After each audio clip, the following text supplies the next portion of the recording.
Hi, let's talk about creating sacred time alone. Creating sacred time alone today, to me, is no longer an option. It's certainly not a luxury. It's a necessity. When you consider the kind of lives that we live, so busy, so packed filled with schedule and activities that overload us, and day in and day out and week in and week out, many of us are suffering from deficiencies of rest and sleep and time alone.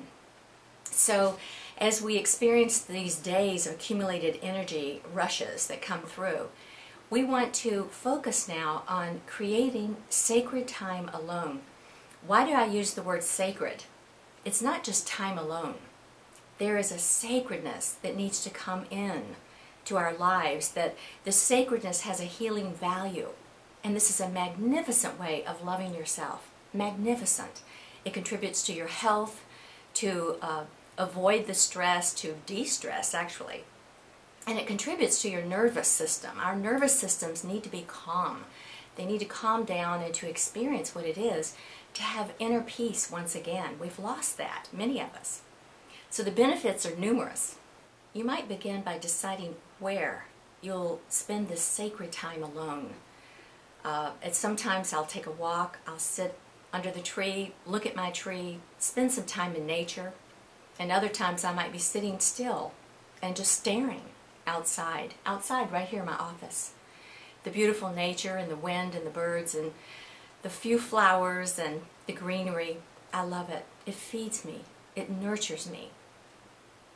And other times I might sit and journal and just be quiet with nothing particularly on my mind, just a pad in my lap and a pen, and thinking and reflecting. If things come up at that time, they bubble up. It might be that I get in touch with something I'm nervous or anxious about. It might be, and I can address it then. It might be that I get in touch with some inspiration that will feed me for days to come. And during journaling, it helps me to organize and my life and where I am with my standards, my goals, how am I doing, to help evaluate so that I can live more closely and more authentically to where I want to be and the kind of person I want to continue to become. So the value is immense for our inner progress, for our inner happiness. When the soul is happy, so are we. In this sacred time alone, we can allow something new to enter. It doesn't need to be an agenda. You might sit down with a book, not a novel, not that kind of thing, but a book that is dense with some kind of truth. It might be your text for your religion. It could be a sacred text, sutras, scriptures, something from the Upanishads, or any truth that will help you to contemplate and go to that deep place that's quiet within. Even by doing that, you have already given nurturing to your nervous system at a very deep level. And it helps us to reconnect with ourselves and with who we really are. Those pauses throughout the day, it's not a question of how long you do it.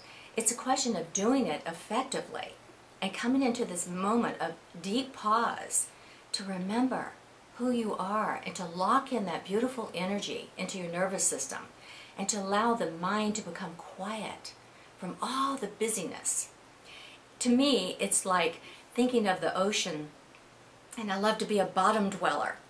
I like to think of myself dwelling deep in the quiet depths of the ocean, while above me all the waves are rolling over and all the driftwood is running about and everything's crashing into the shore. All of that would be the superficial appearance of life and all the activities and the busyness, while I lie deep within the ocean, quiet and still within, where I can experience vast universes opening to me. This is so healing. Sometimes in creating sacred time alone, several things might happen. You might find that this is a time where you need, and this is something else, you get in touch with what you need. Your need might be just to sit there and empty out. Your need might be to allow this quiet, empty, vast place to bubble up something for you to look at bubble up something for you, a direction, a focus in your life to meet your need. It is so directive and so deeply healing. Many times throughout the day and every day, I'm a deep contemplator, and I'm very introspective. And I love to reflect on, I like time in between sessions, in between conversations, in between activities, where I can be just open and quiet and empty out. And at those times I might reflect on what happened. What happened 5 minutes ago, 10 minutes ago, as I'm driving home or as I'm hanging up the telephone? What happened?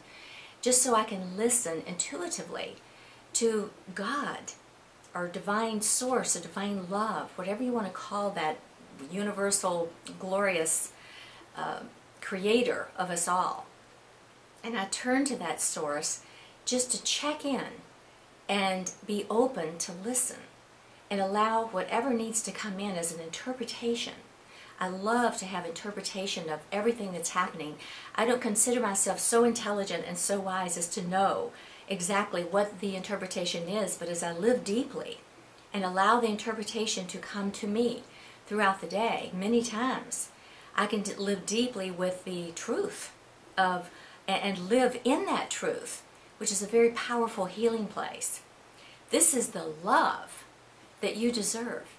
This is the love that you deserve to experience and to start delving into and to start allowing for yourself. It is a precious, powerful gift.